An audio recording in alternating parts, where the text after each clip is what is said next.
Kelihatan nggak ya? Oh ya, kelihatan. Assalamualaikum warahmatullahi wabarakatuh.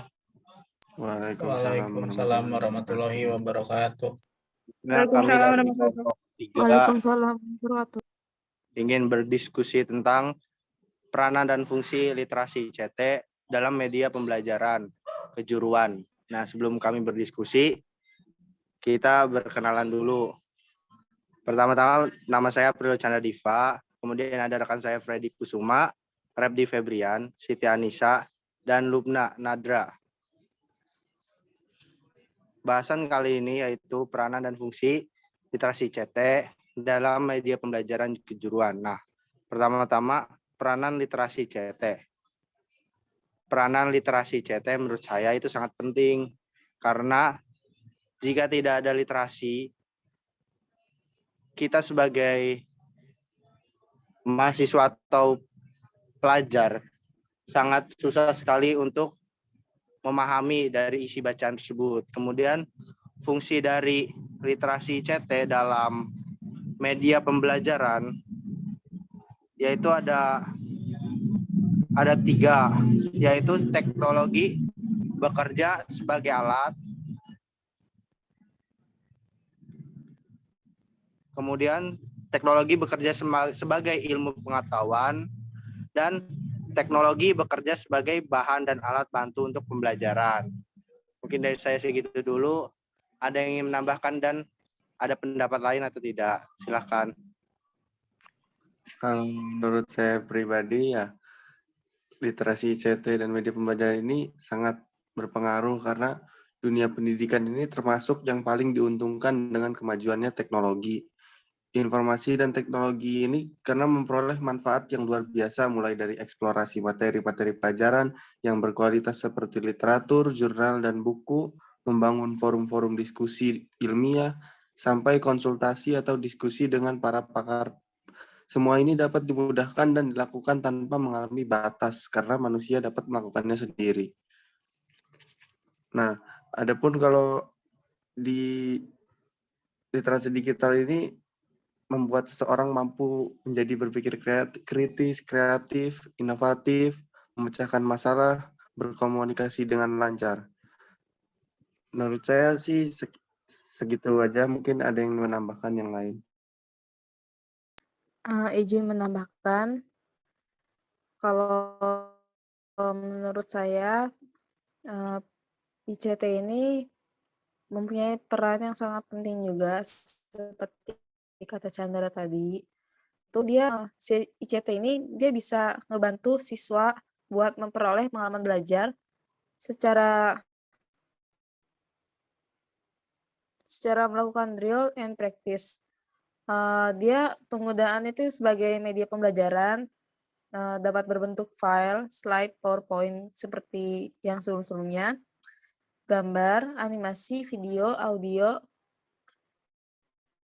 dan yang lainnya. Nah, si ICT ini juga memiliki beberapa keuntungan, yaitu memvisualisasikan konsep-konsep abstrak, mempermudah memahami materi yang sulit, mensimulasikan proses yang sulit dilakukan secara manual, dan menampilkan materi pembelajaran dalam berbagai format, sehingga menjadi lebih menarik dan terbaru dari berbagai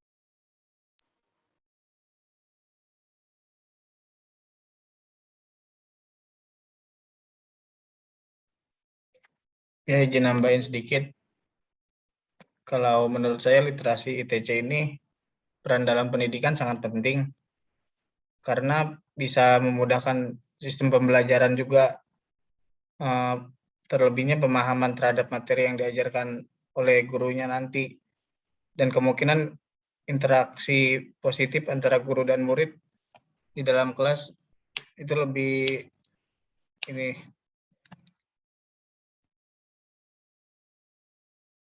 Kalau dari saya sih penting banget ya buat mahasiswa calon guru mempelajari literasi ICT, soalnya pasti bakal berguna banget kan buat kedepannya itu jadi pembelajaran buat siswa-siswanya juga.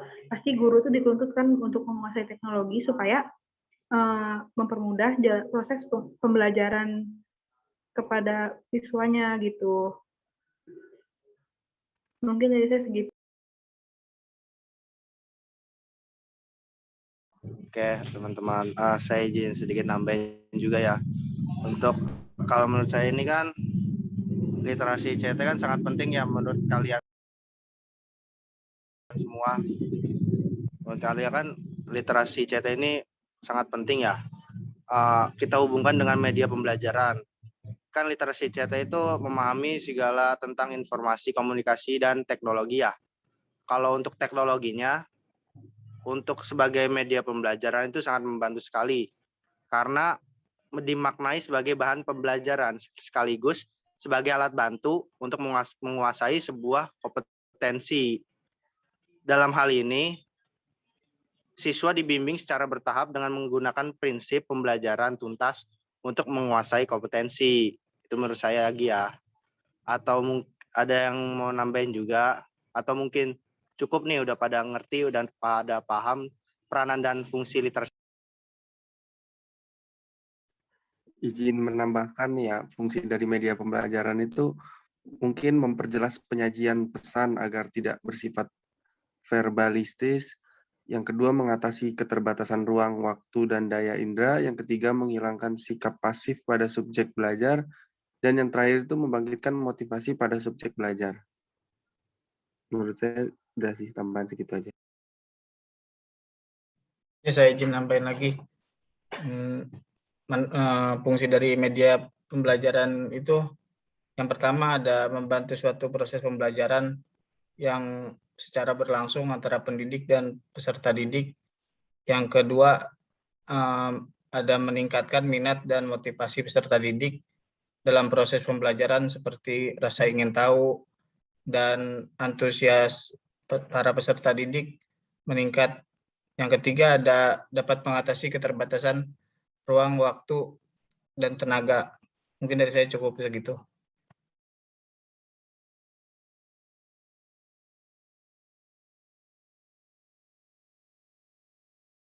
ICT dalam media pembelajaran.